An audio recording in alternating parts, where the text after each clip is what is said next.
বলছি মেয়েকে ডাকুন, এবার একটু দেখি তাকে। হ্যাঁ হ্যাঁ, আমি এক্ষুনি ডাকছি। এই ছুটকি, যা দিদিকে ডেকে নিয়ে আয়। Hello guys, welcome back to my channel. তো তোমাদের সামনে আজকে আমি একটি নতুন ব্লগ নিয়ে চলে এসেছি। আজকের ব্লগটা হচ্ছে খুবই স্পেশাল হতে চলেছে। আবার নাটক শুরু করেছে মেয়েটা। হ্যাঁ, পাগল নাকি? তো আজকের ব্লগটার মেন টপিক হচ্ছে আজকে আমাকে পাত্রপক্ষ দেখতে আসছে।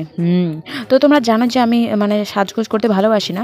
তো দেখো আমি কোনো গয়নাই পরিনি, আমি শুধু শাড়ি আর লিপস্টিকটাই লাগিয়েছি। তো আমাকে মানে এরকম নর্মাল থাকতে ভালো লাগে, তোমরা সেটা ভালো করে জানো, কিছুই পরিনি। তো যাই হোক, চলো পাত্রপক্ষের সামনে বসা যাক। দেন তারা আমাকে কি জিজ্ঞেস করছে সেটা তোমরাও দেখো, সঙ্গে থাকো আর দেখতে থাকো। ওকে। হায় রাধা গোবিন্দ, মনে হচ্ছে মেয়ের মাথায় গন্ডগোল আছে।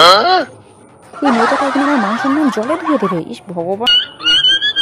তো গাইজ আমি পাত্রপক্ষের সামনে বসে পড়েছি। তো চলো দেখা যাক আমাকে কি জিজ্ঞেস করে।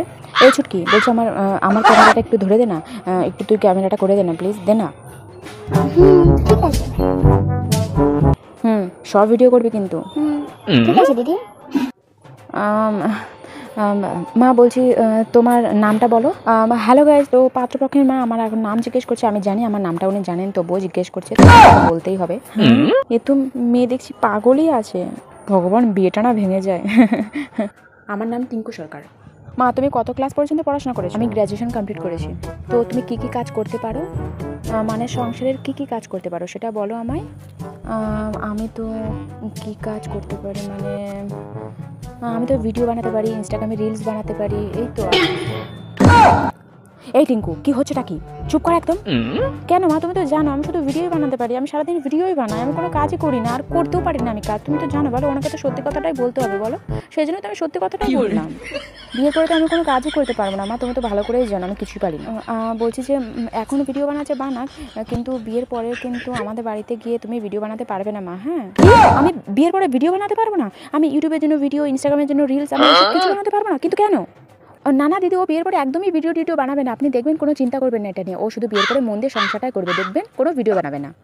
হ্যাঁ মা, তাহলে কিন্তু তুমি বিয়ের পরে আর কোনো ভিডিও বানাতে পারবে না, বুঝলে তো? তাহলে আপনার বাড়িতে আমি বউ হয়ে যাবই না। দেখ রিঙ্কু, আমি তোকে অনেকক্ষণ ধরে চুপ করতে বলছি, চুপ করছিস না কিন্তু, এবার কিন্তু মার খাবি। তো মাসিমা, আপনার বাড়িতে আমি বউ হয়ে যেতে পারবো না, এখন আসতে পারেন দয়া করে। বিয়ের পরে আমাকে যদি ভিডিওই না বানাতে দেয় তাহলে আমি বিয়েই করবো না।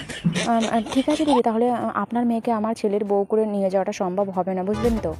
হ্যাঁ হ্যাঁ মাসিমা, আমার না কোনো ইচ্ছাই নেই আপনার বাড়ির বউ হয়ে যাওয়া। বিশ্বাস করুন, আপনার ছেলেকে আমি বিয়ে করবো না, আপনি জানতেন। না না দিদি, আপনি বিশ্বাস করুন, ও বিয়ের পরে ভিডিও বানাবে না, আপনি।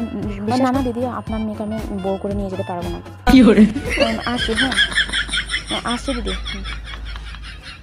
আরে দিদি শুনুন তো।